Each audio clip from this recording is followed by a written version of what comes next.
The first question is, it has been stated that charter schools under this amendment will be private and/or for-profit schools. Is this true? It has been stated that the charter schools under this amendment will be private and/or for-profit schools. Is this true? I think maybe start off with Tony. Would you like to lead us off with that question? And then after he speaks, then any of the other panelists, in whatever order you feel led, that follow up, we'd like to hear from all of you.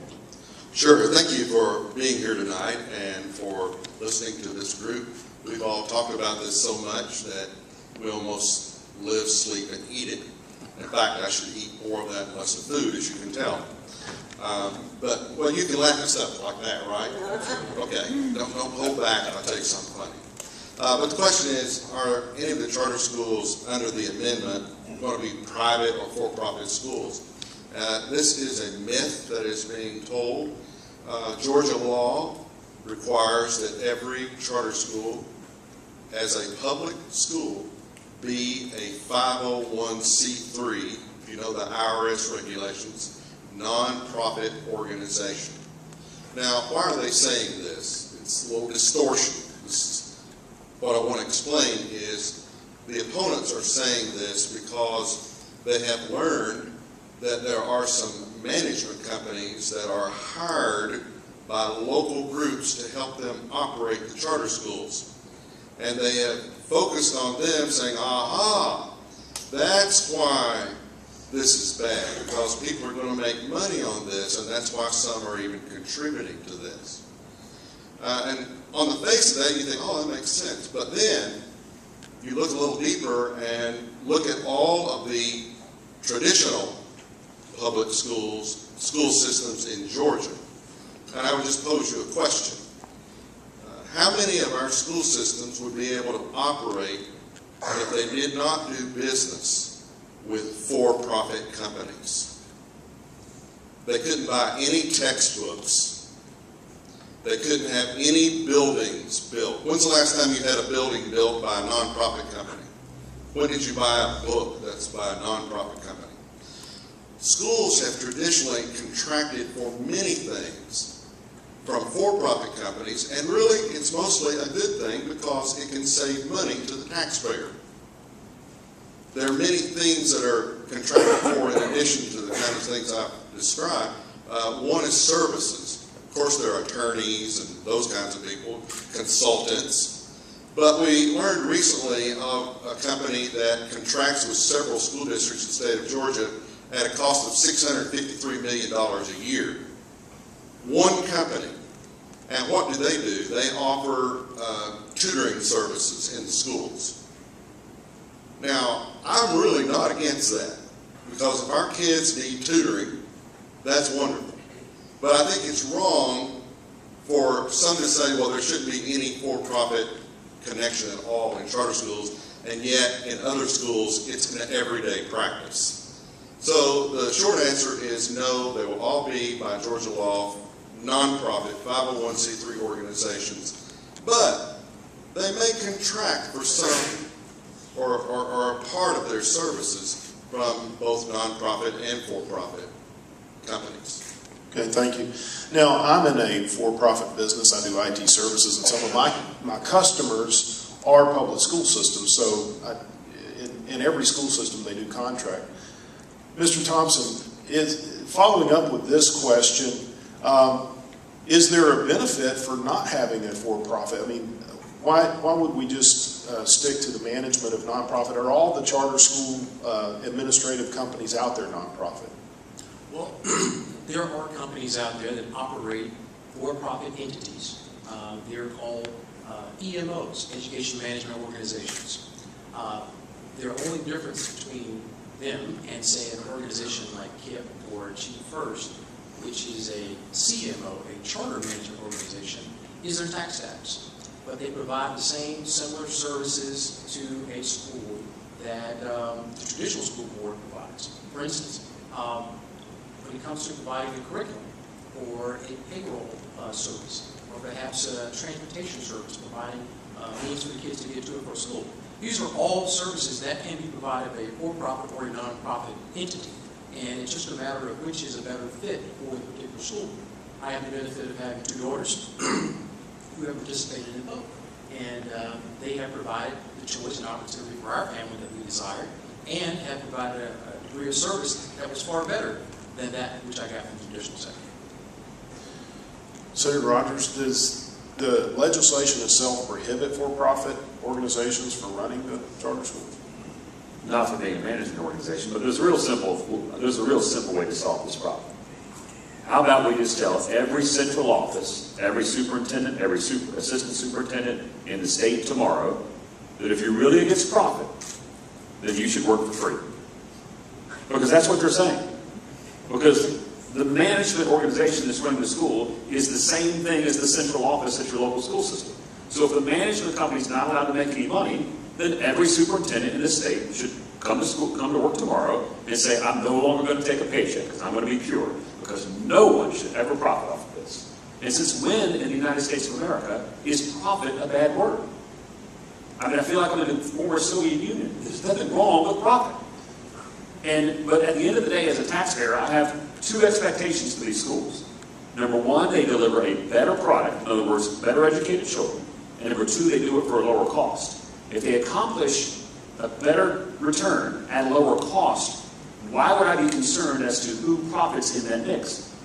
Because if that's working, let's replicate it over and over again. But again, the simple challenge to all of our friends and all of the superintendents across the state who are donating lots of money to try to defeat this thing, to protect their monopoly, is if you truly believe this, if you are dedicated to this notion that no for-profit company should ever manage a school, then you should come to work tomorrow and say, I will no longer draw a paycheck. My $200,000 paycheck, I'll no longer take it. I will no longer take any benefits. I will do this for free. I'll be anxiously waiting that happening tomorrow. Thank you, Senator. Representative Coomer, you and I were in a forum recently where this was brought up, that this is simply a way of Republicans padding the pockets of their crony corporations. Would you like to opine on Sure, that? I would. Before I answer that, let me go back to the first question and add one more comment. Part of the question was, are these public or private entities? And these are public schools. They're open to all students in the attendance zone, just like students are allowed to attend any public school now. So there's not private schools. We're not setting up private schools through the charter system, and I want to make that clear too. But to get back to your question about people essentially taking care of their friends through this process, I have personally had conversations with the governor, members of the governor's staff, and we've had this discussion. And it's almost, if it weren't so disingenuous, it would be funny, this part of the discussion, because frankly, there's really not there's not an avenue for a lot of private companies to come in and make a big chunk of money on this process. Ironically, it's really been the stronghold of associations, which is what we call teachers' unions in Georgia, basically. Associations involved in education, and really recalcitrant local strongmen in political office who have been overseeing failing systems that are caught up in system-wide investigations into cheating scandals, systems that cannot keep accreditation. And in those systems, the children are the losers, and they have no choice. They have no option for a better education. And this amendment is really about making sure those kids have that option. And the other, talking about bottom lines and where this really comes down to, everything I've heard in opposition, as I've discussed this with other people, everything I've seen on TV, is really a parade of horribles that, frankly, are make-believe scenarios. Because we're not talking about doing something that hasn't been done. We're talking about continuing a system we've seen success with in Georgia for the last 10 years. A system that we know works. And the most disappointing part is those opponents who are well-informed know that this system has worked and will continue to work. And so you really have to ask yourself, why are they opposed? And I think that's when you should follow the money, as the video said.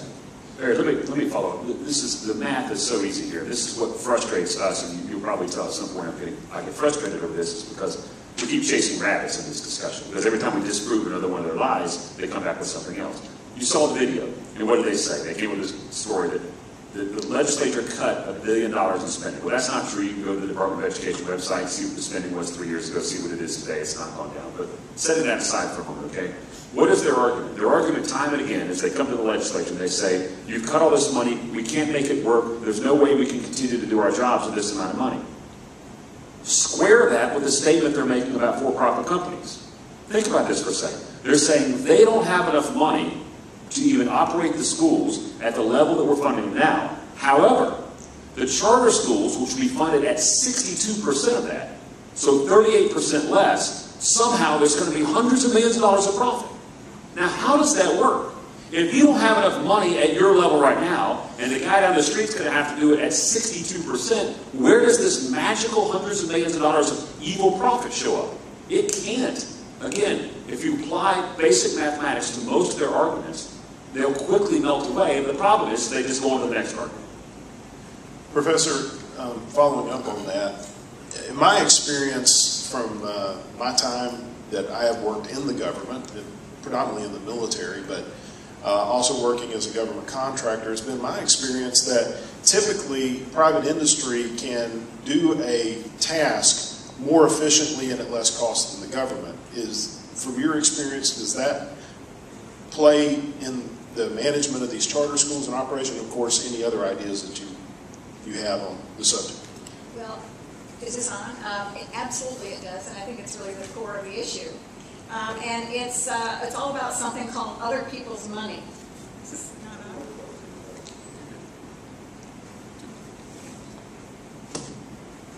on? It's all about something called other people's money. We just saw a story break that the Atlanta public school system. You just have to hold it real close. Okay, the Atlanta public school system is renovating Maynard Jackson High School. And the Atlanta public school official who is in charge of doing that selected an air conditioning system that's the same as a competitor's air conditioning system, spending $370 million extra. And you can imagine why he would do this. It turns out he's been friends with the representative of the other air conditioning system for years, and there are expensive trips involved and so on. But that kind of fraud, abuse, waste, corruption, whatever you want to call it, is not going to happen in a charter school, because you've got school districts that are overseeing, one district office is maybe overseeing possibly 160,000 students. That's a big business and a big organization, and you can get away with things in a situation like that. Whereas if you have the alternative, as we're talking about a number of quote-unquote districts or charter schools, which are in effect their own district, a number of those schools, they're going to be run not by a school district overseeing 160,000 kids. They're going to be run by their own local committee made of parents and community members, and probably overseeing 1,000 kids. And they're their kids. So what about this guy who went ahead and charged up the extra $370 million? He just probably thought nobody would notice, and whose money was it anyway? But you see in the charter schools, people are scrimping for every penny that they can save. And why is that? It's because that money is going to go directly into the classroom of their children. And we all know that education is about putting money in the classroom, not in the overhead, not in all the other things that can be purchased, but it's by having good teachers and putting money in the classroom. So the bottom line is that the charters are small, everybody who's in control is making decisions about their children, and so they're going to make sure that that money, every cent of it they can get, is going to go into that classroom. And that's really what makes a difference. Okay, thank you. I thought that was a very good discussion on the first question.